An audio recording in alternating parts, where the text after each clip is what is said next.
یہ تو انسانیت کی تاریخ سے بھی لمبا عرصہ ہے۔ وہی تو، اگر اتنے ترقی یافتہ ممالک کے مرکزی بینک ایسی پالیسی لا رہے ہیں تو عام انسان کا دماغ تو گھومے گا ہی۔ اور اسی لیے کتاب میں ہاورڈ مارکس کا حوالہ دیا گیا ہے، جو کہ $100 بلین کے اثاثوں کی نگرانی کرتے ہیں۔ 100 بلین! واو! وہ خود کہتے ہیں کہ اگر آپ اس وقت الجھن کا شکار نہیں ہیں تو اس کا مطلب ہے کہ آپ سمجھ ہی نہیں رہے کہ ہو کیا رہا ہے۔ کیا بات ہے! یہاں تک کہ ایلن گرینسپین، جنہوں نے 19 سال تک فیڈرل ریزرو کو چلایا، جنہیں دنیا کا بہترین معاشرت دان مانا جاتا ہے، ان کی حالت بھی ایسی ہی تھی۔ جب ٹونی رابنز نے ان سے پوچھا کہ اگر وہ اس معاشرت میں ابھی فیڈ کے چیئرمین ہوتے تو کیا کرتے، انہوں نے صرف ایک لفظ میں جواب دیا، کیا؟ استعفیٰ دے دیتا۔ باپ رے! جب دنیا کے سب سے بڑے مالیاتی ماہرین بھی اندھیرے میں تیر چلا رہے ہیں اور ان کے پاس بھی کوئی جادو کی چھڑی نہیں ہے، تو ایک عام شخص اپنی کشتی کو اس طوفان میں ڈوبنے سے کیسے بچائے؟ کیا یہ بہتر نہیں کہ انسان خوف زدہ ہو کر کنارے پر ہی بیٹھا رہے اور مارکیٹ کے اس پانی میں اترے ہی نہ؟ یہاں کتاب ایک بہت ہی خوبصورت بدھ تمثیل، یعنی ایک بدھسٹ انالوجی پیش کرتی ہے۔ اچھا۔ تصور کریں کہ ایک بدھ بھکشو رات کے اندھیرے میں کسی راستے پر جا رہا ہے۔ اچانک اس کی نظر زمین پر پڑی ایک چیز پر پڑتی ہے جو بالکل سانپ جیسی لگتی ہے۔ ہاں، اندھیرے میں دھوکا ہو جاتا ہے۔ بالکل، وہ ڈر کے مارے وہاں سے بھاگ جاتا ہے، اس کی سانس پھول جاتی ہے اور وہ پوری رات خوف میں گزار دیتا ہے۔ لیکن اگلی صبح جب روشنی ہوتی ہے تو دیکھتا ہے کہ وہ تو صرف ایک رسی تھی جو راستے پر پڑی تھی۔ لیکن رکیں، رسی کی تمثیل تو ٹھیک ہے، لیکن مالیاتی مارکیٹ میں تو حقیقتاً سانپ ہوتے ہیں نا؟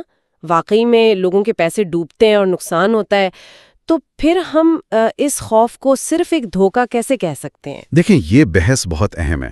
حقیقت میں مارکیٹ گرنے کا خطرہ بالکل موجود ہوتا ہے، لیکن جو خوف ہے نا، وہ ایک نفسیاتی رد عمل ہے۔ خوف انسان کو مفلوج کر دیتا ہے۔ صحیح۔ جب لوگ ڈر کر اپنا پیسہ بینک میں چھوڑ دیتے ہیں یا مارکیٹ سے مکمل باہر ہو جاتے ہیں تو وہ سرمایہ کاری کے اصل فائدے یعنی کمپاؤنڈنگ سے ہمیشہ کے لیے محروم ہو جاتے ہیں۔ بالکل۔ رسی کو روشنی میں دیکھنے کا مطلب یہ نہیں کہ خطرہ ختم ہو گیا۔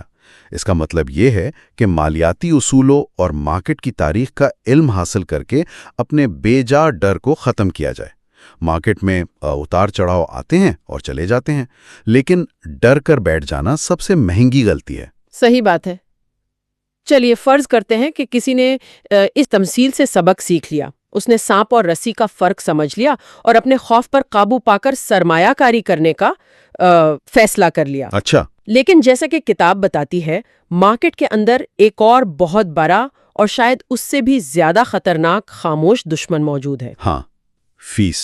بالکل، فیس یعنی چھپے ہوئے خرچے۔ یہ وہ دشمن ہے جو عوام کی نظروں سے مکمل طور پر اوجھل رکھا جاتا ہے۔ اس حصے میں جان سی بوگل کی وضاحت کافی اہمیت رکھتی ہے۔ انہوں نے وینگارڈ کی بنیاد رکھی اور دنیا کو انڈیکس فنڈز جیسا بہترین طریقہ متعارف کروایا۔ ہاں، ان کا پیش لفظ ہے کتاب میں۔ صحیح، وہ تفصیل سے بتاتے ہیں کہ انڈیکس فنڈز کیوں ضروری ہیں۔ دراصل انڈیکس فنڈ سرمایہ کاری کا وہ طریقہ ہے جس میں کوئی مارکیٹ کو بیٹ کرنے کی کوشش نہیں کرتا، بلکہ لوگ کسی مخصوص انڈیکس جیسے S&P 500 کے تمام شیئرز کو تھوڑا تھوڑا خرید لیتے ہیں۔ اس کی فیس بہت معمولی ہوتی ہے، تقریباً 0.05% کے آس پاس۔ لیکن میرا یہاں ایک اختلاف ہے۔ کیا؟ اگر کوئی اپنی زندگی کی محنت کی کمائی کسی سرمایہ کاری میں لگا رہا ہے تو سستی چیز کیوں لے؟ اگر کوئی ایکٹیو منی مینیجر ہے جو دن رات مارکیٹ کا تجزیہ کر رہا ہے اور وہ 2% فیس مانگ رہا ہے تو کیا یہ ایک فائدہ مند سودا نہیں ہے؟ لوگوں کو لگتا تو یہی ہے۔ ہاں، آخر کسی ماہر کو فیس دینے سے وہ ہمیں نقصان سے بچا لے گا اور زیادہ منافع دے گا، ہے نا؟ یہی تو وہ دھوکہ ہے جو وال سٹریٹ عام لوگوں کو دیتا ہے۔ اچھا۔ بظاہر یہ بات پہ کوئی منطقی لگتی ہے کہ کسی ماہر کو زیادہ پیسے دو تو نتیجہ بہتر ملے گا، لیکن اعداد و شمار اس کی نفی کرتے ہیں۔ کتاب واضح کرتی ہے کہ 96% ایکٹیولی مینجڈ میوچل فنڈز 96%؟ ہاں 96%، یعنی وہ فنڈز جنہیں ماہرین چلا رہے ہوتے ہیں وہ 15 سال کے عرصے میں مارکیٹ کو بیٹ کرنے میں ناکام رہتے ہیں۔ اوہ واو! یعنی جس ماہر کو زیادہ منافع کی امید پر پیسے دیے جا رہے ہیں وہ دراصل مارکیٹ کے عام منافع سے بھی کم نتیجہ دے رہا ہے۔ اور اس 2% فیس کی قیمت کا اندازہ لگانا تو اور بھی حیران کن ہے۔ ایک عام انسان سوچے گا کہ 0.05% اور 2% میں کیا ہی فرق پڑتا ہے، یہ صرف 1 یا 1.5% کی تو بات ہے نا۔ لیکن اس 1.5% کا لمبا اثر انتہائی تباہ کن ہوتا ہے۔ جان بوگل نے اسے کاسٹ میٹرز ہائپوتھیسس کہا ہے۔ وقت کے ساتھ منافع پر منافع لگنے کا جو نظام ہے نا، جسے کمپاؤنڈنگ کہتے ہیں، ہاں، یہ فیس اسے اندر سے کھا جاتی ہے۔ مثال کے طور پر اگر 60 سال کے عرصے پر محیط سرمایہ کاری کی جائے تو یہ چھوٹی سی لگنے والی 2% فیس کسی بھی شخص کی زندگی بھر کی سرمایہ کاری کے منافع کا 70% حصہ ہڑپ کر لیتی ہے۔ رکیں، پورا 70% حصہ؟ جی ہاں، 70%۔ یعنی کسی نے ساری زندگی کام کیا، بچت کی، اپنے جذبات کو قابو میں رکھا، اور آخر میں اس کی محنت کا 70% حصہ صرف اس خاموش فیس کی نظر ہو گیا۔ بالکل یہی ہوتا ہے۔ کتاب میں جو اس کی تمثیل کی گئی ہے وہ یہاں بالکل ٹھیک بیٹھتی ہے کہ یہ تو ویسی ہی بات ہوئی کہ کوئی شخص فراری خریدنے کے پیسے دے اور شو روم والا اسے کیچڑ سے بھرا پرانا ٹریکٹر تھما دے۔ بالکل صحیح فرمایا آپ نے۔ اور جب لوگوں کو اس دھوکے کا احساس ہوتا ہے تو وہ حیران رہ جاتے ہیں، لیکن خوشی کی بات یہ ہے کہ اب آہستہ آہستہ بیداری آ رہی ہے۔ اچھا، بیداری آ رہی ہے؟ ہاں، پچھلے 9 سالوں کا ڈیٹا دکھاتا ہے کہ لوگوں نے ان ایکٹیولی مینجڈ فنڈز کے چھپے ہوئے خرچوں سے تنگ آ کر وہاں سے $750 بلین نکال لیے ہیں۔ صحیح۔ اور 1.65 ٹریلین انڈیکس فنڈز میں لگائے ہیں۔ تو یہاں آ کر ایک اور بہت بڑا سوال پیدا ہوتا ہے میرے ذہن میں۔ اگر حساب کتاب اتنا سیدھا اور واضح ہے، اگر انڈیکس فنڈز انتہائی سستے ہیں، ان کا منافع بہتر ہے، اور یہ جو خریدو اور سنبھال کر رکھو یعنی بائی اینڈ ہولڈ کی حکمت عملی ثابت شدہ ہے، بالکل، تو پھر عام انسان اس راستے پر سیدھا چل کیوں نہیں پاتا؟ ہر کوئی امیر کیوں نہیں ہو جاتا اس حساب سے؟ دیکھیں، اس سوال کا جواب کتاب کے اس حصے میں ہے جو سب سے زیادہ آنکھیں کھولنے والا ہے۔ اصل مسئلہ فیس سے بھی کافی بڑا ہے، اور وہ ہے ہماری اپنی انسانی فطرت اور جذبات۔ یہاں ڈلبار نام کے ایک ادارے کی انتہائی اہم تحقیق پیش کی گئی ہے جسے تھوڑا غور سے سمجھنا ضروری ہے۔ اس تحقیق میں 1985 سے لے کر 2015 تک یعنی پورے 30 سال کے عرصے کا تجزیہ کیا گیا۔ صحیح، 30 سال؟ ان 30 سالوں میں S&P 500 انڈیکس نے ہر سال اوسطاً 10.28% کا منافع دیا۔ اگر اس کا حساب لگایا جائے نا، تو اگر کسی شخص نے 1985 میں صرف $50,000 لگائے ہوتے اور انہیں بالکل نہ چھیڑا ہوتا تو کمپاؤنڈنگ کی طاقت سے وہ $50,000 2015 تک بڑھ کر $9,41,613 بن چکے ہوتے۔ $9,41,000؟ یعنی تقریباً $1 ملین۔ مجھے اسے ٹھیک سے ہضم کرنے دیں۔ اگر کسی نے صرف $50,000 لگا کر وہ بھول گیا ہوتا تو وہ مارکیٹ کی طاقت سے کروڑ پتی بن جاتا، لیکن مجھے یقین ہے کہ حقیقت اس سے مختلف ہوگی۔ عام سرمایہ کار کے ساتھ واقعی کیا ہوا اس عرصے میں؟ حقیقت واقعی تلخ ہے۔ اس 30 سال کے عرصے میں ایک عام سرمایہ کار کو جو منافع ملا وہ 10.28% نہیں تھا، بلکہ صرف 3.66% تھا۔ صرف 3.66؟ ہاں، اور اس کم منافع کی شرح سے اس کے وہی $50,000 30 سال بعد صرف $146,996 ہی بن سکے۔ کہاں $941,000 اور کہاں صرف $1,46,000۔ یعنی تقریباً $8 لاکھ کا نقصان۔ یہ کیسا حساب ہے؟ یہ پیسہ گیا کہاں پھر؟ کیا یہ کسی فیس میں چلا گیا یا کسی بروکر نے کھا لیا؟ آخر ایک عام انسان نے اتنا بڑا حصہ کیسے گوا دیا جب مارکیٹ نے اسے اتنا منافع دینے کی پیشکش کی تھی؟ اصل میں یہ پیسہ کسی نے کھایا نہیں، بلکہ یہ پیسہ کبھی کمایا ہی نہیں جا سکا۔ اچھا۔ اور اس کی واحد وجہ انسانی جذبات تھے۔ دیکھیں، لوگ لالچ اور خوف کے بھنور میں پھنس کر غلط وقت پر غلط فیصلے کرتے ہیں۔ جب مارکیٹ مسلسل اوپر جا رہی ہوتی ہے اور ہر طرف منافع کا شور ہوتا ہے۔ ہاں، تب سب کو لالچ آتا ہے۔ بالکل، لوگ لالچ میں آ کر سب سے مہنگی قیمت پر مارکیٹ میں داخل ہوتے ہیں۔ پھر جب مارکیٹ کسی بھی وجہ سے تھوڑی گرنا شروع ہوتی ہے تو وہی لوگ خوف اور پینک کا شکار ہو جاتے ہیں اور سوچتے ہیں کہ ان کا سب کچھ ڈوب جائے گا، اور وہ بیچ دیتے ہیں۔ صحیح پکڑا، وہ سب سے سستی قیمت پر اپنے شیئرز بیچ کر باہر نکل آتے ہیں۔ تو اس کا مطلب ہے کہ انسان کا سب سے بڑا دشمن نہ تو وال سٹریٹ ہے، نہ مارکیٹ کی اتار چڑھاؤ ہے، اور نہ ہی کوئی بحران، بلکہ خود اس کا اپنا دماغ ہے۔ بالکل۔ ہم تب خریدتے ہیں جب چیزیں مہنگی ہوتی ہیں اور تب بیچتے ہیں جب چیزیں سستی ہوتی ہیں۔ ہم فطری طور پر سرمایہ کاری کے بنیادی اصول کے بالکل الٹ کام کرتے ہیں، کیونکہ ہمارا ذہن ڈر جاتا ہے۔ یہی مسئلہ ہے، انسان جذباتی طور پر اس قابل نہیں بنایا گیا کہ وہ مارکیٹ کے جھٹکوں کو خاموشی سے برداشت کر سکے۔ ماہرین بار بار یہ بتاتے ہیں کہ مارکیٹ کب کہاں جائے گی، اس کی پیشگوئی کرنا تقریباً ناممکن ہے۔ صحیح۔ اس لیے اگر کوئی اپنے جذبات کو سائیڈ پر رکھ کر ایک ٹھوس حکمت عملی پر ٹٹا رہے نا، تو وہ اس $8 لاکھ کے نقصان سے بچ سکتا تھا۔ لیکن ہم فرشتے تو ہے نہیں نا۔ اگر انسانی دماغ دھوکہ دے ہی جاتا ہے تو کیا کوئی ایسی حکمت عملی یا نظام ہے جو ہمیں ہماری ہی غلطیوں سے بچا سکے؟ کتاب میں اس انشیکیبل بننے کے راستے پر کیا وضاحت دی گئی ہے؟ ان مالیاتی جو شارکس ہیں اور اپنے ہی خوف سے بچاؤ کا کوئی ٹھیک طریقہ تو ہونا چاہیے نا؟ یہی وہ مقام ہے جہاں سرمایہ کاری کو ایک سسٹم میں بدلنا ضروری ہو جاتا ہے۔ اچھا۔ ایسا سسٹم جو اس اصول پر قائم ہو کہ جو چیز آپ کے اپنے کنٹرول میں ہے صرف اسے کنٹرول کریں، آنے والے کل کی پیشگوئی کرنے کی ضرورت نہیں ہے۔ اس کی سب سے بہترین مثال رے ڈالیو کا بنایا ہوا آل سیزنز پورٹ فولیو ہے۔ رے ڈالیو جو ہیج فنڈ مینیجر ہے؟ جی ہاں، رے ڈالیو کو تاریخ کے سب سے کامیاب ہیج فنڈ مینیجرز میں شمار کیا جاتا ہے۔ انہوں نے سرمایہ کاری کا ایک ایسا نظام مرتب کیا جو ہر موسم میں، چاہے مارکیٹ اوپر جائے یا نیچے یا معیشت سکڑے یا پھیلے، وہ پورٹ فولیو مستحکم رہتا ہے۔ اور اس پورٹ فولیو کا عمل میں کام کرنا بھی تو حیران کن ہے۔ مجھے یاد ہے کتاب میں جنوری 2016 کی مثال دی گئی ہے۔ اس سال کے پہلے 10 دنوں میں مارکیٹ بالکل اچانک 10% نیچے گر گئی تھی۔ بالکل، کافی بڑا جھٹکا تھا وہ۔ ہاں، پوری دنیا میں ہنگامہ برپا تھا اور خبروں میں صرف تباہی کا ذکر تھا، اور سرمایہ کاروں کا تقریباً $2.3 ٹریلین کا نقصان ہو گیا تھا ان 10 دنوں میں۔ ایسے ڈر کے ماحول میں جب لوگ اپنا سب کچھ بیچ رہے تھے، اس مخصوص آل سیزنز پورٹ فولیو نے نہ صرف لوگوں کے اثاثوں کو گرنے سے بچایا بلکہ تقریباً 1% کا منافع بھی دیا۔ یہی تو اس حکمت عملی کی اصل طاقت ہے۔ رے ڈالیو نے اس بات پر زور دیا کہ کسی کے اثاثوں کی تقسیم ایسی ہونی چاہیے کہ اگر ایک حصہ گر رہا ہو تو دوسرا حصہ اس کی بھرپائی کر رہا ہو۔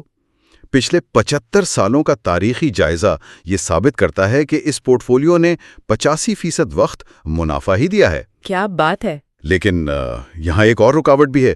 لوگوں کو اس سسٹم کو سمجھنے اور اس پر عمل درآمد کے لیے ماہرین کی مدد درکار ہوتی ہے، اور مارکیٹ میں شارکس یعنی ایسے لٹیرے بھرے پڑے ہیں جو مدد کے نام پر عام لوگوں کا خون چوستے ہیں۔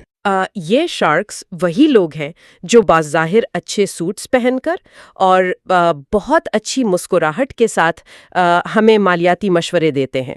جی ہاں، وہی لوگ۔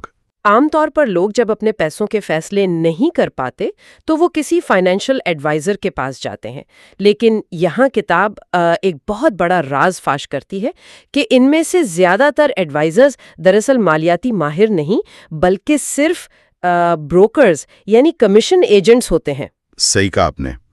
وہ وہی مالیاتی پروڈکٹس بیچتے ہیں جن پر ان کی اپنی کمپنی انہیں سب سے زیادہ کمیشن دیتی ہے، چاہے وہ پروڈکٹ کسی کے لیے فائدہ مند ہو یا نہ ہو۔ یہ تو بالکل ویسا ہی ہے کہ کوئی اسپتال جائے اور ڈاکٹر اسے وہ دوائی لکھ دے جس پر اسے دوائی کی کمپنی سے سب سے زیادہ انعام مل رہا ہو۔ یہ تو کھلا دھوکہ ہے۔ مقابلے میں دوسری قسم ان ماہرین کی ہے جنہیں فیڈیوشریز کہا جاتا ہے۔ فیڈیوشریز؟ ہاں، فیڈیوشریز یہ قانونی طور پر اس بات کے پابند ہوتے ہیں کہ وہ ہمیشہ کلائنٹ کے مفاد کو اپنے ذاتی مفاد پر ترجیح دیں گے۔ ان کا نظام شفاف ہوتا ہے، اور اگر وہ کلائنٹ کے ساتھ دھوکہ کریں تو ان پر سخت قانونی کارروائی ہو سکتی ہے۔ اچھا، تو کتاب میں پیٹر ملوک اور ان کی فرم کریٹو پلاننگ کا ذکر شاید اسی سلسلے میں آتا ہے۔ یہ فرم جو ہے تقریباً $22 بلین سے زیادہ کے اثاثوں کو مینج کرتی ہے، اور انہوں نے ایک انتہائی انقلابی تصور پیش کیا ہے، فیملی آفس فار آل کے نام سے۔ بالکل تاریخی طور پر ایسی سہولیت جہاں ایک ہی چھت کے نیچے مالیاتی منصوبہ بندی، ٹیکس اور قانونی مشورہ فراہم کیے جاتے تھے، وہ صرف بہت بڑے ارب پتیوں کو ملتے تھے، لیکن انہوں نے اس سسٹم کو عام آمدنی والے اشخاص کے لیے بھی آسان اور دسترس میں لا کھڑا کیا ہے۔ اور اس میں سب سے بڑی بات یہ ہے کہ اگر دنیا کے سب سے عظیم مالیاتی ماہرین جیسے رے ڈالیو اور وارن بفٹ ایک ہی جیسی تحقیق، انڈیکس فنڈز اور شفاف مشوروں والی حکمت عملی استعمال کرتے ہیں، تو مالیاتی کامیابی کوئی جادو نہیں ہے، بلکہ ایک ٹھیک سے پڑھا ہوا نقشہ ہے۔ بالکل ٹھیک کہا آپ نے، یہ معلومات سب کے لیے موجود ہیں۔ اب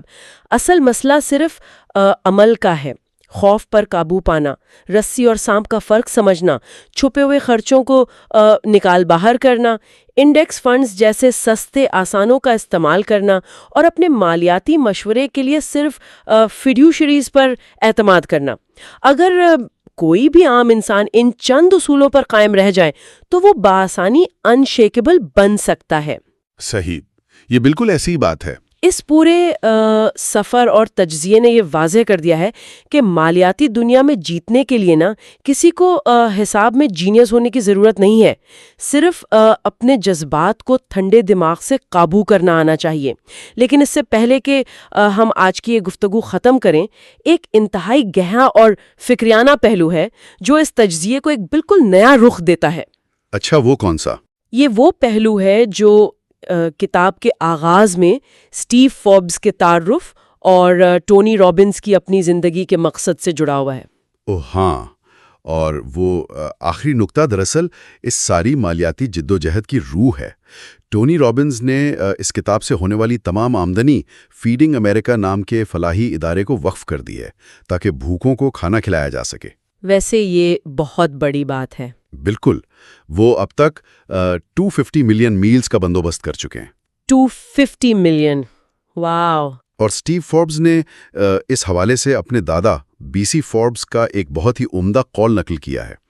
انہوں نے لکھا تھا کہ کاروبار اور مالیات کا بنیادی مقصد دنیا میں خوشیاں پیدا کرنا ہے، نہ کہ صرف دولت اور پیسے کے ڈھیر لگاتے چلے جانا۔ یہی وہ سوال ہے جو ہر اس شخص کو اپنے آپ سے پوچھنا چاہیے جو مالیاتی آزادی کی تلاش میں ہے۔ جب کوئی فیس، خوف اور جذبات پر قابو پا کر ڈھیر سارا پیسہ کما بھی لیتا ہے، جب اس کا بینک اکاؤنٹ بھر جاتا ہے اور کسی قسم کی معاشی پریشانی نہیں رہتی، تو اس سب کا اصل مقصد کیا ہے؟ صحیح سوال ہے۔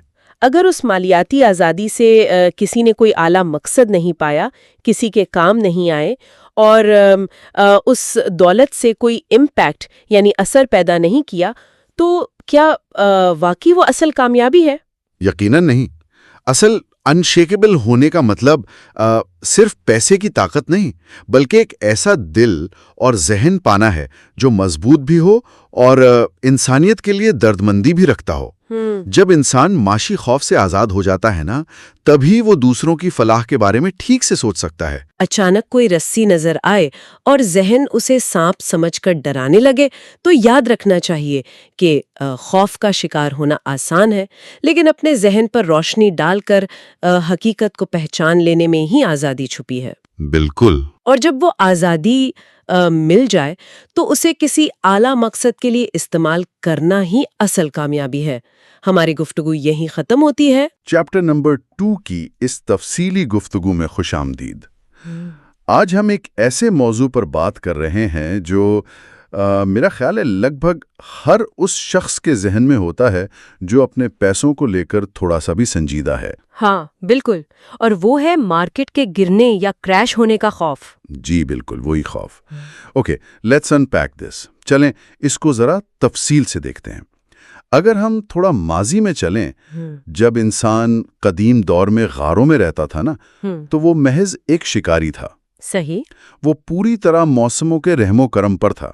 سردی آتی تھی تو وہ ڈر جاتا تھا کہ شاید اب سب ختم ہو جائے گا، خوراک نہیں ملے بھی۔ لیکن پھر انسان نے قدرت کے بہت بڑے راز کو پا لیا۔ یعنی اس نے موسموں کے پیٹرن کو سمجھ لیا؟ ایگزیکٹلی۔ اس نے دیکھ لیا کہ چاہے سردی کتنی ہی سخت کیوں نہ ہو، اس کے بعد بہار ضرور آنی ہے۔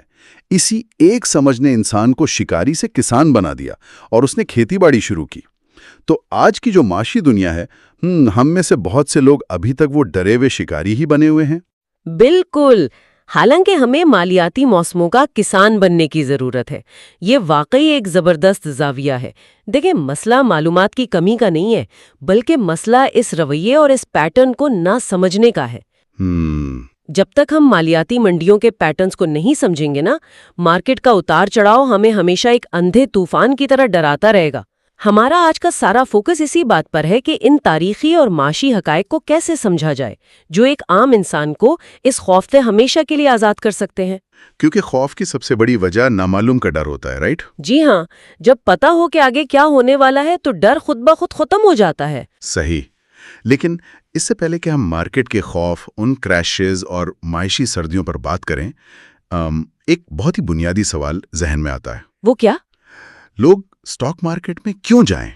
مطلب آج کل ہم دیکھتے ہیں کہ لوگ دو نوکریاں کر رہے ہیں، فری لانسنگ کر رہے ہیں۔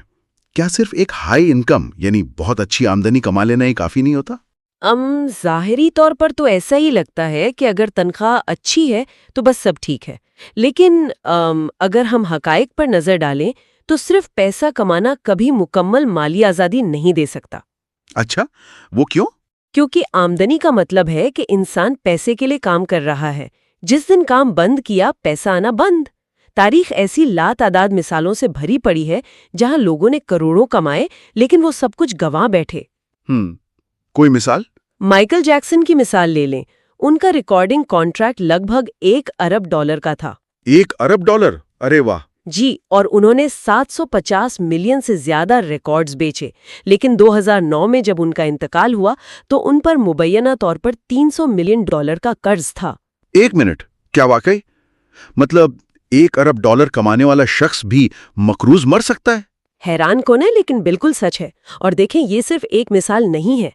مشہور ریپر 50 سینٹ، جن کی کل دولت ایک وقت میں $155 ملین تھی، انہیں بھی دیوالیاپن کا اعلان کرنا پڑا۔ Oh my God! اسی طرح ہالی ووڈ کی مشہور اداکارہ کم بیسنگر، جو ایک فلم کا $10 ملین لیتی تھیں، وہ بھی بینکرپٹ ہوئیں۔ اس کی وجہ یہ نہیں تھی کہ انہوں نے کمایا نہیں، بلکہ وجہ یہ تھی کہ ان کا لائف سٹائل اور اخراجات ان کی آمدنی کے ساتھ ساتھ بڑھتے گئے۔ تو مطلب انہیں پیسے سے پیسہ بنانا یعنی انویسٹ کرنا نہیں آتا تھا؟ بالکل۔ پیسہ کمانا اور پیسے کو کام پر لگانا دو الگ ہنر ہیں۔ مجھے یہاں پر دو دوستوں کی، جو اور باپ کی، وہ کمال کی کہانی یاد آ رہی ہے جو اس فرق کو بہت واضح کرتی ہے۔ ہاں، وہ کمپاؤنڈنگ والی کہانی۔ جی بالکل۔ فرض کریں جو صرف 19 سال کا ہے اور وہ ہر مہینے $300 انویسٹ کرنا شروع کرتا ہے۔ وہ یہ کام صرف 8 سال کرتا ہے اور 27 سال کی عمر میں آ کر مزید پیسے ڈالنا بند کر دیتا ہے۔ صحیح۔ تو اس کی کل لگائی گئی رقم صرف $28,800 بنتی ہے۔ اب دوسری طرف اس کا دوست باب ہے جو 27 سال کی عمر میں جاگتا ہے اور وہ بھی $300 مہینہ لگانا شروع کرتا ہے، لیکن باپ 65 سال کی عمر تک مسلسل ہر مہینے پیسے لگاتا رہتا ہے۔ یعنی وہ بہت لمبے عرصے تک انویسٹ کرتا ہے۔ جی۔ باب کی جیب سے کل $1,40,000 جاتے ہیں، لیکن جب دونوں 65 سال کے ہوتے ہیں تو جو کے پاس $1.86 ملین ہوتے ہیں اور باب کے پاس $1.58 ملین۔ یہ واقعی حیران کن ہے۔ باب نے جو سے 5 گنا زیادہ پیسہ لگایا، پھر بھی وہ پیچھے رہ گیا۔ اور اس کی بنیادی وجہ وہ میکانزم ہے جسے ہم کمپاؤنڈنگ یا مرکب منافع کہتے ہیں۔ لوگ اکثر اسے بس ایک جادوئی لفظ کے طور پر استعمال کرتے ہیں، لیکن اس کی ریاضی بہت سادہ اور طاقتور ہے۔ وہ کیسے کام کرتی ہے، ذرا آسان الفاظ میں بتائیں۔ دیکھیں، جب کوئی پیسہ لگاتا ہے تو اس پر کچھ منافع ملتا ہے۔ اگلے سال صرف اصل رقم پر منافع نہیں ملتا بلکہ اس پچھلے سال کے منافع پر بھی منافع ملتا ہے۔ یعنی منافع کے اوپر منافع۔ بالکل۔ جو نے چونکہ کم عمری میں آغاز کیا تو اس کے $28,000 کو کئی دہائیوں تک ضرب کھانے کا موقع ملا۔ اس کے پیسوں نے اپنے لیے مزدوروں کا کام کیا اور مزید پیسے بنائے۔ مالیاتی آزادی کا اصل ہدف یہی ہوتا ہے کہ سرمایہ اتنا بڑا ہو جائے کہ اس کا سالانہ منافع تمام خرچوں کو پورا کر سکے۔ اور اس کا کوئی خاص ٹارگٹ ہونا چاہیے؟ جی، ماہرین کے مطابق یہ ہدف سالانہ آمدنی کا کم از کم 20 گنا ہونا چاہیے۔ یعنی اگر کوئی سالانہ 1 لاکھ کماتا ہے تو اس کا ہدف 2 ملین ہونا چاہیے۔ رکیں، ذرا اس بات کو یہیں پکڑتے ہیں۔ ایک عام انسان جو ہم فرض کرتے ہیں مہنگائی کا مارا ہوا ہے، وہ کہے گا کہ بھئی میرے سر پہ اسٹوڈنٹ لون ہے، مہنگائی اتنی ہے کہ گھر کا کرایہ اور بجلی کے بل دے کر میری آدھی جان نکل جاتی ہے۔ ہاں، یہ تو آج کل کا سب سے بڑا مسئلہ ہے۔ بالکل۔ اور پھر کوئی اسے کہے کہ 2 ملین کا ہدف رکھو، یہ سن کر تو کوئی بھی گھبرا جائے گا۔ یہ کہنا بہت آسان ہے کہ اپنی آمدنی کا 10 یا 15% بچا کر انویسٹ کریں، لیکن عملی زندگی میں جب مہینے کے آخر میں اکاؤنٹ خالی ہوتا ہے تو یہ ایک ناممکن سی بات لگتی ہے۔ میں اس بات سے 100% اتفاق کرتی ہوں، اور انسانی نفسیات بھی یہی کہتی ہے۔ جب کوئی انسان قرضے تلے دبا ہو یا مہنگائی کا مقابلہ کر رہا ہو تو اسے 15% بچانے کا مشورہ دینا ایسا ہی ہے جیسے کسی کو جاگنگ شروع کرنے کے لیے سیدھا میراتھن دوڑنے کا کہہ دیا جائے۔ بالکل ایسا ہی ہے، گھٹنے ہی ٹوٹ جائیں گے۔ اسی نفسیاتی رکاوٹ کو دور کرنے کے لیے بیہیویئرل اکنامکس یعنی رویوں کی معاشیات میں ایک بہت مؤثر طریقہ متعارف کروایا گیا جسے سیو مور ٹمورو یعنی کل زیادہ بچائیں کہتے ہیں۔ اچھا، یہ سیو مور ٹمورو کیسے کام کرتا ہے؟ اس کا اصول یہ ہے کہ آج کوئی بڑی قربانی نہیں دینی، بس صرف 3% سے شروع کریں۔ 3%؟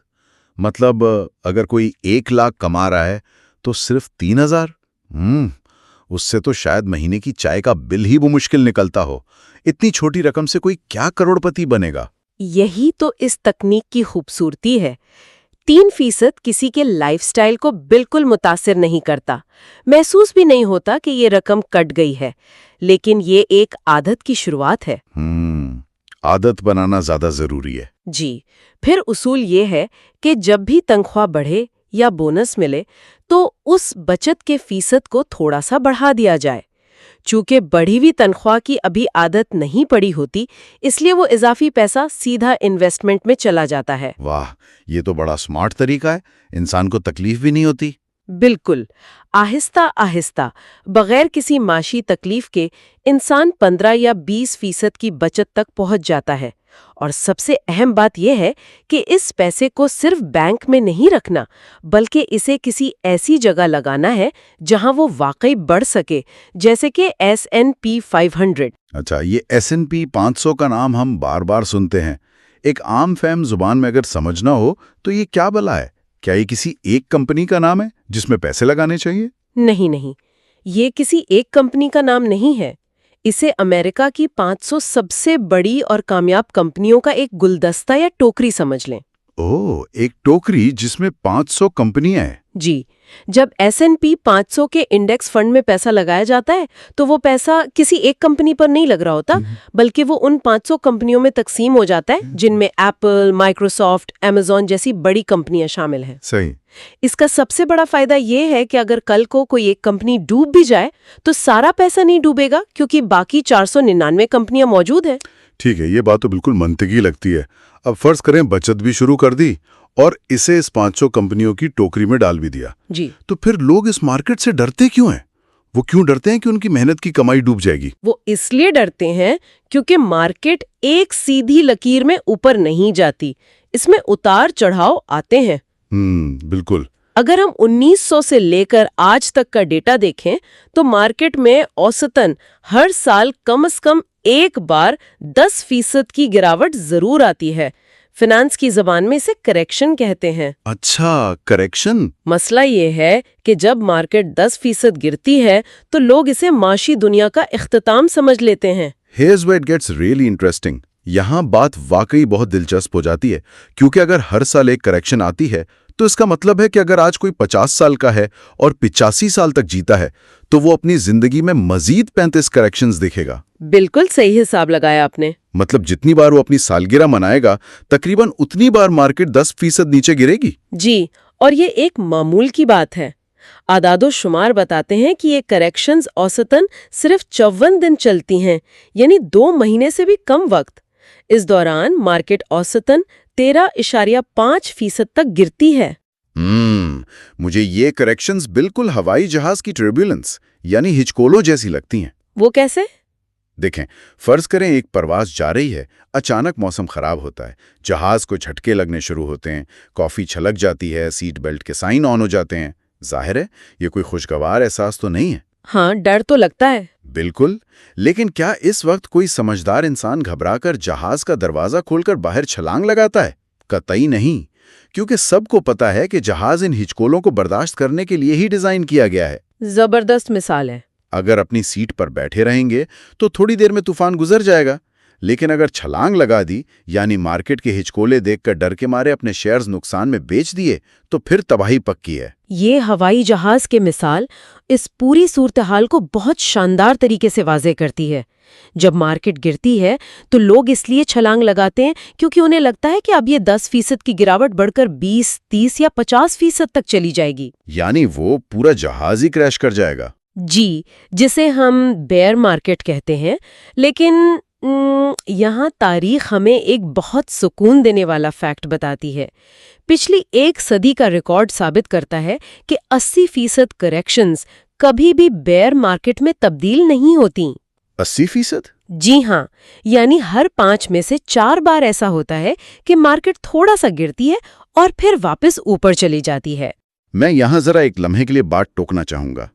اگر واقعی 80% کریکشنز محفوظ ہیں تو جب بھی مارکیٹ تھوڑی سی گرتی ہے تو ٹی وی نیوز چینلز اور سوشل میڈیا پر ایسا کیوں لگتا ہے جیسے تیسری عالمی جنگ شروع ہو گئی ہو؟ وہ تو ایک الگ ہی کہانی ہے۔ مطلب تجزیہ کر ایسے چیخ رہے ہوتے ہیں جیسے کل صبح دنیا ختم ہو جائے گی۔ اگر حقیقت اتنی ہی نارمل ہے تو یہ سنسنی کیوں؟ اس سنسنی کی وجہ معاشی نہیں ہے بلکہ تجارتی ہے۔ نیوز چینلز اور میڈیا کا اصل بزنس معلومات دینا نہیں بلکہ توجہ حاصل کرنا ہے۔ ریٹنگز کا چکر۔ بالکل۔ اگر ایک اینکر اسکرین پر آ کر سکون سے کہے کہ خواتین و حضرات مارکیٹ 10% گری ہے، پریشان نہ ہوں، چند دن بعد ٹھیک ہو جائے گی، تو کوئی بھی وہ چینل نہیں دیکھے گا۔ لوگ فوراً چینل بدل دیں گے۔ جی، لیکن اگر وہ کہے کہ زندگی بھر کی جمع پونجی خطرے میں ہے، مارکیٹ مکمل تباہی کے دہانے پر ہے، تو سب ڈر کر اسکرین سے چپک جائیں گے۔ یعنی ڈر بکتا ہے۔ جی، ڈر بکتا ہے، اور اسی ڈر کو بیچنے کے لیے نام نہاد معاشی ماہرین جو دراصل پیش گوئیاں کرنے والے ہوتے ہیں اسکرین پر بٹھائے جاتے ہیں۔ لیکن حقیقت یہ ہے کہ کوئی بھی مارکیٹ کی درست پیش گوئی نہیں کر سکتا۔ بڑے بڑے ماہرین بھی نہیں؟ ماہرین بھی غلط ہوتے ہیں۔ مشہور ماہر معاشیات ڈاکٹر نوریل روبینی کی مثال لے لیں، جنہیں دنیا ڈاکٹر ڈوم کے نام سے جانتی ہے۔ اچھا، ڈاکٹر ڈوم؟ انہوں نے 2008 کے ہاؤسنگ کریش کی پیش گوئی کی تھی جو بالکل درست ثابت ہوئی۔ دنیا نے انہیں سر پر بٹھا لیا۔ لیکن کہانی کا دوسرا رخ یہ ہے کہ انہوں نے 2004، 5، 6 اور 7 میں بھی لگاتار یہی پیش گوئی کی تھی کہ مارکیٹ تباہ ہونے والی ہے۔ ارے مطلب وہ 4 سال سے مسلسل غلط پیش گوئی کر رہے تھے؟ بالکل۔ اگر کسی نے ان کی بات مان کر 2004 میں پیسہ نکال لیا ہوتا تو وہ ان تمام سالوں کے بے پناہ منافع سے محروم رہ جاتا۔ اسی لیے وارن بفٹ کا وہ مشہور جملہ ہے کہ مارکیٹ کی پیشگوئی کرنے والوں کی واحد خوبی یہ ہے کہ ان کی وجہ سے سڑک کنارے بیٹھے طوطے والے نجومی بھی عقل مند لگنے لگتے ہیں۔ ہاں، یہ تو واقعی ایک کمال کا طنز ہے۔ چلیں پیشگوئیوں کو تو سائڈ پر رکھتے ہیں، ذرا ہارڈ ڈیٹا یعنی ٹھوس اعداد و شمار پر بات کرتے ہیں۔ جی بتائیں۔ کیا شارٹ ٹرم جھٹکوں کے باوجود مارکیٹ واقعی ہمیشہ اوپر جاتی ہے؟ بالکل، اور یہ کوئی مفروضہ نہیں ہے۔ اگر ہم 1980 سے 2015 تک کے 36 سالوں کا ڈیٹا دیکھیں تو ہر سال کے دوران مارکیٹ میں اوسطاً 14.2% کی گراوٹ آئی۔ مطلب ہر سال بیچ میں کبھی نہ کبھی مارکیٹ ہچکولے کھاتی تھی۔ جی ہاں، لیکن ان 36 میں سے 27 سالوں میں یعنی 75% وقت جب سال ختم ہوا تو مارکیٹ مثبت یعنی پروفٹ میں تھی۔ لیکن ایسا کیوں ہے؟ یہ اوپر کی طرف کا سفر رکتا کیوں نہیں ہے؟ کیونکہ اس کے پیچھے انسان کی ترقی کا پہیہ چل رہا ہے۔ جب تک دنیا کی آبادی بڑھ رہی ہے، لوگ نئی چیزیں خرید رہے ہیں، نئی ٹیکنالوجی آ رہی ہے، جیسے انٹرنیٹ کے بعد اب آرٹیفیشل انٹیلیجنس آ رہی ہے، تب تک دنیا کی معیشت ترقی کرتی رہے گی۔ صحیح۔ اور جیسا کہ میں نے پہلے S&P 500 کی مثال دی، یہ انڈیکس چارلس ڈارون کے نظریے سروائیول آف دا فٹسٹ پر کام کرتا ہے۔ اچھا، وہ کیسے؟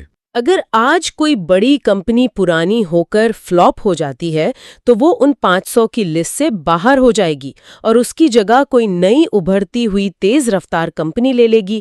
انڈیکس ہمیشہ خود کو اپڈیٹ کرتا رہتا ہے۔ So, what does this all mean? چلیں ایک لمحے کے لیے فرض کر لیتے ہیں کہ 80% کریکشن سے نہیں ڈرنا چاہیے اور جہاز میں سیٹ بیلٹ باندھ کر بیٹھے رہنا چاہیے۔ جی بالکل۔ لیکن میرے ذہن میں وہ باقی 20% وقت گھوم رہا ہے جب ہچکولے رکتے نہیں اور مارکیٹ واقعی کریش کر جاتی ہے۔ یعنی بیئر مارکیٹ؟ جی، خونی بیئر مارکیٹ۔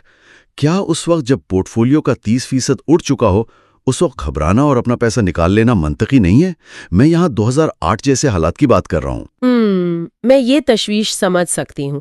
جب ہم ان 20% اوقات کی بات کرتے ہیں تو وہ واقعی بہت تکلیف دہ ہوتے ہیں۔ تاریخ کے مطابق پچھلے 115 سالوں میں 34 مرتبہ بیئر مارکیٹ آئی ہے۔ 34 مرتبہ؟ یعنی یہ بھی کوئی انوکھی بات نہیں ہے۔ 30% سے زیادہ گرتی ہے اور یہ مشکل وقت لگ بھگ 1 سال تک چلتا ہے۔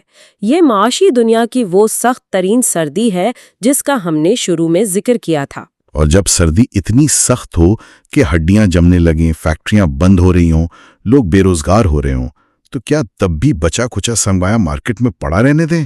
جی، کیونکہ اگر اس وقت سرمایہ نکال لیا تو عارضی نقصان پکے نقصان میں تبدیل ہو جائے گا۔ یاد رکھیں، ہر بیئر مارکیٹ، ہر سخت سردی کے بعد ایک شاندار بل مارکیٹ یعنی بہار کا موسم آتا ہے۔ لیکن انسان اس وقت پینک میں ہوتا ہے نا؟ ہوتا ہے، لیکن مارکیٹ تاریخ میں کبھی بھی کریش ہو کر زیرو نہیں ہوئی۔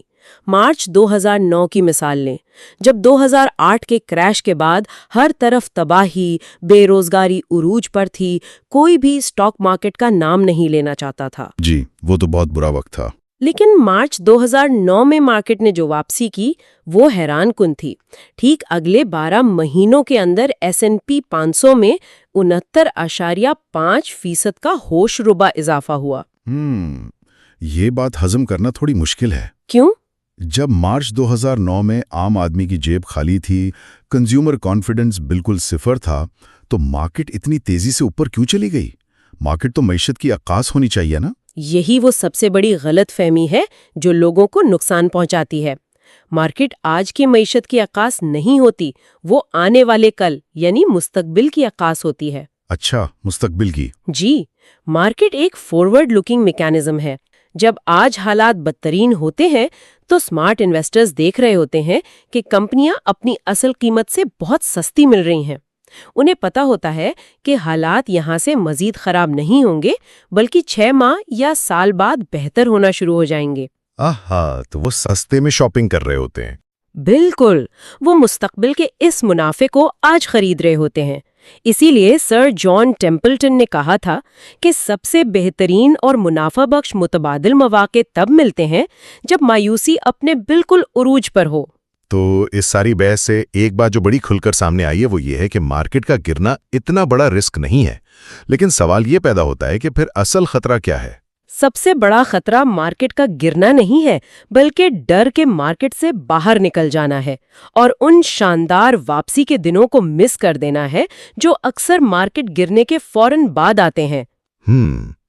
کوئی اعداد و شمار ہیں اس بات کے؟ جی، جے پی مورگن کی ایک بہت ہی مشہور سٹڈی ہے جس نے 1996 سے 2015 تک کے 20 سالہ عرصے کا جائزہ لیا۔ اس دوران مارکیٹ نے اوسطاً 8.2% سالانہ منافع دیا۔ ٹھیک ہے۔ اگر کوئی 20 سال تک چپ چاپ بیٹھا رہا تو اس کا پیسہ اس شرح سے بڑھا، لیکن اگر کسی نے ڈر کر بیچ میں پیسے نکالے اور ان 20 سالوں کے ہزاروں دنوں میں سے صرف ذرا غور کیجیے گا صرف سب سے بہترین 10 دن مس کر دیے تو اس کا منافع 8.2 سے گر کر 4.5% رہ گیا۔ صرف 10 دن مس کرنے سے آدھا منافع غائب؟ جی، اور اگر اس نے سب سے بہترین 30 دن مس کر دیے تو اس کا منافع بالکل 0 ہو گیا۔ یہ تو پاگل پن ہے، مطلب 20 سال کا سارا کھیل صرف چند دنوں پر کھڑا ہے۔ بالکل ایسا ہی ہے۔ اور حیرت کی بات یہ ہے کہ یہ جو بہترین دن ہوتے ہیں یہ اکثر اوقات مارکیٹ کے بدترین دنوں کے بالکل آس پاس ہی آتے ہیں۔ اگر برے دن کے ڈر سے کیش لے کر سائٹ پر بیٹھ گئے تو اچھے دن کا منافع بھی کما بیٹھیں گے۔ بالکل یہی وہ بنیادی نقطہ ہے جو شواب سینٹر کی ایک ریسرچ نے بھی ثابت کیا۔ انہوں نے مختلف قسم کے لوگوں کا 20 سالہ ٹریک ریکارڈ دیکھا۔ اچھا، اس میں کیا نکلا؟ ایک طرف فرضی مسز پرفیکٹ تھیں جو اتنی خوش قسمت تھیں کہ انہوں نے 20 سال تک ہر سال عین اس دن مارکیٹ میں پیسہ ڈالا جب مارکیٹ سب سے نیچے تھی۔ ارے واہ، یہ تو واقعی پرفیکٹ ٹائمنگ ہے۔ جی، انہوں نے 20 سالوں میں $87,000 بنائے گئے۔ دوسری طرف ایک مسٹر ہیپلس تھے جو دنیا کے سب سے بدقسمت انسان تھے۔ انہوں نے 20 سال تک ہر سال صرف اسی دن پیسہ لگایا جب مارکیٹ عروج پر تھی اور اگلے ہی دن کریش کر گئی۔ ہاں، ایسے مسٹر ہیپلس تو ہم میں سے بہت سے لوگ خود کو سمجھتے ہیں۔ تو کیا ان کے سارے پیسے ڈوب گئے؟ نہیں، یہی تو دلچسپ بات ہے۔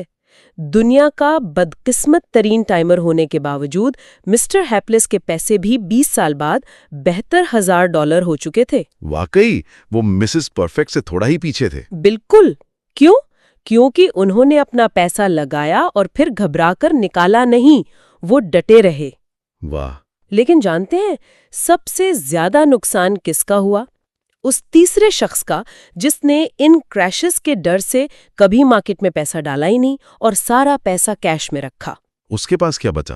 کچھ مت کرو، بس وہیں کھڑے رہو، یعنی جب مارکیٹ ہچکولے کھا رہی ہو تو ریئیکٹ مت کرو۔ واو!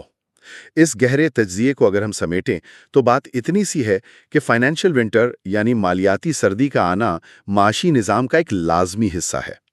مارکیٹ کبھی بھی کسی کی بھی جیب سے $1 خود نہیں نکالتی۔ ہم خود ڈر کے مارے پینک میں آ کر سیل کا بٹن دباتے ہیں اور اپنا نقصان کر بیٹھتے ہیں۔ بالکل ایسا ہی ہے۔ جب پتا ہے کہ 80% گراوٹیں کریش نہیں ہوتی، پیشگوئیاں کام نہیں کرتی اور مارکیٹ طویل عرصے میں ہمیشہ اوپر ہی جاتی ہے تو پھر خوف کی کوئی جگہ نہیں بچتی۔ آپ نے بالکل درست خلاصہ کیا۔ جس کے پاس یہ سمجھ ہے وہ مارکیٹ کے گرنے پر روئے گا نہیں بلکہ اسے ایک سیل سمجھے گا جہاں دنیا کی بہترین کمپنیاں اسے سستے داموں مل رہی ہوں گی۔ تو چلتے چلتے ایک سوچنے کی بات چھوڑے جا رہا ہوں۔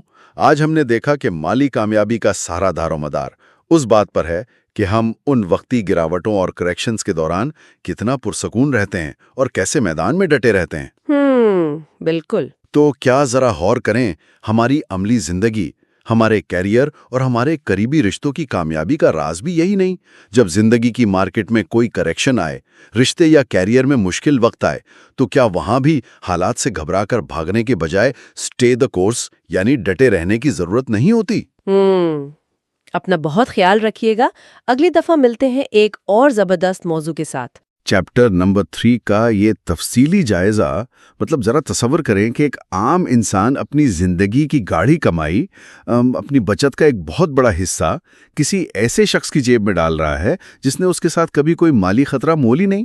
ہاں، یہ سن کر ایسا لگتا ہے جیسے کوئی بہت بڑا فراڈ یا دھوکہ ہو رہا ہو۔ بالکل، اور حقیقت یہ ہے کہ مالیاتی دنیا جسے ہم وال اسٹریٹ کہتے ہیں، وہ روزانہ کی بنیاد پر یہی کام انتہائی خاموشی اور بالکل قانونی طریقے سے کر رہی ہے۔ تو آج کی اس گفتگو کا مقصد یہ سمجھنا ہے کہ آخر یہ ایکٹیو فنڈز اور انڈیکس فنڈز کی بحث کے پیچھے اصل کہانی ہے کیا؟ صحیح بات ہے، اور یہ موضوع ہر اس انسان کے لیے انتہائی اہم ہے جو اپنی مالیاتی آزادی کے خواب دیکھتا ہے، کیونکہ ہوتا یہ ہے کہ لوگ جس نظام کو اپنا سب سے بڑا محافظ سمجھ کر اس پر اندھا اعتماد کر لیتے ہیں، وہی نظام اکثر ان کی لا علمی کا فائدہ اٹھا رہا ہوتا ہے۔ اور پیسوں کے معاملے میں لا علمی کوئی نعمت تو ہے نہیں، بلکہ یہ تو ایک سیدھی سیدھی مالی تباہی ہے۔ میں بالکل اتفاق کرتی ہوں۔ ہمیں اس بات کی گہرائی میں جانا ہوگا کہ جب کوئی انسان سرمایہ کاری کرتا ہے تو پردے کے پیچھے اصل میکینزم کیا چل رہا ہوتا ہے۔ تو چلیے سب سے پہلے اس خطرناک وہم سے شروعات کرتے ہیں جو زیادہ تر لوگوں کے ذہنوں میں بیٹھا ہوا ہے، یعنی یہ کہ سرمایہ کاری کے یہ منصوبے شاید مفت ہوتے ہیں۔ اچھا، یہ بہت ہی دلچسپ اور حیران کن پہلو ہے۔ میں کچھ اعداد و شمار دیکھ رہا تھا اور مجھے سچ میں اپنی آنکھوں پر یقین نہیں آیا۔ AARP کی ایک رپورٹ کے مطابق 71% امریکیوں کا یہ ماننا ہے کہ ان کے 401 کے ریٹائرمنٹ پلان پر کوئی فیس لگتی ہی نہیں ہے۔ کیا واقعی 71% لوگوں کو یہ لگتا ہے؟ ہاں بالکل، اور اس سے بھی بڑی بات یہ کہ 92% کو یہ اندازہ ہی نہیں ہے کہ وہ دراصل کتنی رقم فیس کی مد میں ادا کر رہے ہیں۔ مطلب یہ تو بالکل ایسا ہے جیسے کوئی یہ سمجھے کہ فاسٹ فوڈ میں کیلوریز بالکل نہیں ہوتی۔ بہت زبردست تشبیہ دی ہے، واقعی ایسا ہی ہے۔ ایک طرف ہم گروسری سٹور پر چند روپے بچانے کے لیے قیمتیں چیک کرتے ہیں، اور دوسری طرف زندگی بھر کی کمائی پر اتنا بڑا کٹ لگ رہا ہے اور کسی کو خبر تک نہیں۔ دیکھیں، یہ جو حیرت آپ کو ہو رہی ہے نا، یہی وہ نفسیاتی خلا ہے جس کا مالیاتی ادارے بھرپور فائدہ اٹھاتے ہیں۔ مسئلہ یہ ہے کہ یہ فیس کبھی براہ راست مانگی نہیں جاتی۔ یعنی کوئی مہینے کے آخر میں بل لے کر نہیں آتا؟ بالکل نہیں، یہ رقم خاموشی سے سرمایہ کار کے منافع میں سے کاٹ لی جاتی ہے، اور چونکہ یہ فیصد میں ہوتی ہے، جیسے کہ 1 یا 2%، تو عام انسان سوچتا ہے کہ 2% سے کیا فرق پڑتا ہے، 98% تو میرے ہی پاس ہے نا۔ ہاں، سننے میں تو 2% بہت معمولی سی رقم لگتی ہے۔ لیکن یہیں سب سے بڑی غلط فہمی جنم لیتی ہے۔ جیک بوگل، جو کہ مالیاتی دنیا کے ایک بہت بڑے نام ہیں، ان کی ریاضی کی مثال اس خاموش تباہی کو بہت واضح کرتی ہے۔ ہاں، وہ ریاضی میں نے بھی دیکھی تھی اور سچ بتاؤں تو اس نے میرے ہوش اڑا دیے۔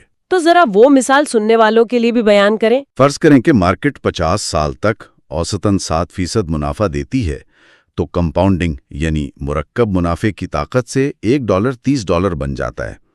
لیکن اگر فنڈ مینیجر اس میں سے 2% فیس کاٹ لے تو سرمایہ کار کا اوسط منافع 7 کے بجائے 5% رہ جاتا ہے۔ صحیح، اور اس معمولی سے فرق کا لمبی مدت میں کیا اثر ہوتا ہے؟ یہی تو سب سے خوفناک حصہ ہے۔ جب ہم اسے 50 سال پر لاگو کرتے ہیں تو وہی $1 $30 بننے کے بجائے صرف $10 بن پاتا ہے۔ بالکل، اور ذرا اس ریاضی کے اصل مطلب پر غور کریں۔ 100% سرمایہ کس نے لگایا؟ ظاہر ہے سرمایہ کار نے۔ اور 100% خطرہ کس نے مول لیا؟ مارکیٹ گری تو نقصان کس کا ہوا؟ وہ بھی سارا کا سارا سرمایہ کار کا ہی ہوا۔ لیکن جب 50 سال بعد منافع تقسیم کرنے کا وقت آیا تو اس کل منافع میں سے سرمایہ کار کو صرف 33% ملا۔ باقی کا سارا حصہ وہ فنڈ مینیجر لے اڑا جس کا اپنا ایک پیسہ بھی نہیں لگا تھا۔ یہ تو سراسر ناانصافی ہے۔ میں تو اسے یوں دیکھتا ہوں کہ یہ ایک ایسی کشتی میں سفر کرنے کے مترادف ہے جس کے پیندے میں ایک بڑا سا سوراخ ہو۔ آپ جتنا مرضی زور لگا کر چپو چلا لیں، وہ کشتی آپ کو منزل پر پہنچانے سے پہلے ہی غرق ہو جائے گی۔ بہت خوب، یہ سوراخ والی کشتی کی مثال بالکل درست بیٹھتی ہے۔ لیکن اب یہاں میرے ذہن میں ایک بہت منطقی سوال پیدا ہوتا ہے۔ ہم جانتے ہیں کہ یہ فنڈ مینیجرز کوئی عام لوگ نہیں ہوتے، یہ دنیا کی بہترین یونیورسٹیوں مطلب آئی وی لیگ وغیرہ سے پڑھے ہوئے ماہرین ہوتے ہیں۔ جی، وہ بہت پڑھے لکھے ہوتے ہیں۔ تو کیا یہ بھاری فیس اس لیے نہیں لی جاتی کہ یہ ماہرین عام مارکیٹ سے بہت زیادہ منافع کما کر دیتے ہیں؟ یہ ایک فطری سوال ہے جو ہر سرمایہ کار کے ذہن میں آتا ہے، لیکن بدقسمتی سے اس کا جواب نہیں میں ہے۔ انسان چاہے کتنا بھی پڑھا لکھا کیوں نہ ہو، مستقبل کی پیشین گوئی کرنے میں وہ بہت برا ثابت ہوا ہے۔ مطلب وہ مارکیٹ کا اندازہ نہیں لگا سکتے؟ بالکل نہیں۔ کوئی بھی سوٹ بوٹ والا ماہر، چاہے اس کے پاس کتنے ہی پیچیدہ گراف یا ڈیٹا کیوں نہ ہو، یہ نہیں بتا سکتا کہ کل مارکیٹ کیا کرے گی۔ اور جب یہ ایکٹیو فنڈ مینیجرز بار بار یہ کوشش کرتے ہیں کہ کون سا سٹاک کب خریدنا ہے اور کب بیچنا ہے، تو وہ ایک کے بعد ایک غلطی کرتے ہیں۔ اچھا، تو کیا بات صرف پیشین گوئیوں کے غلط ہونے تک محدود ہے؟ نہیں، بات صرف یہاں ختم نہیں ہوتی۔ جب وہ بار بار خرید و فروخت کرتے ہیں تو ایک نیا مسئلہ پیدا ہوتا ہے جسے ٹرانزیکشن لاگت یا بروکریج کمیشن کہتے ہیں۔ ہاں، ٹرانزیکشن لاگت، مطلب جب بھی وہ کوئی شیئر خریدتے یا بیچتے ہیں تو انہیں فیس دینی پڑتی ہے۔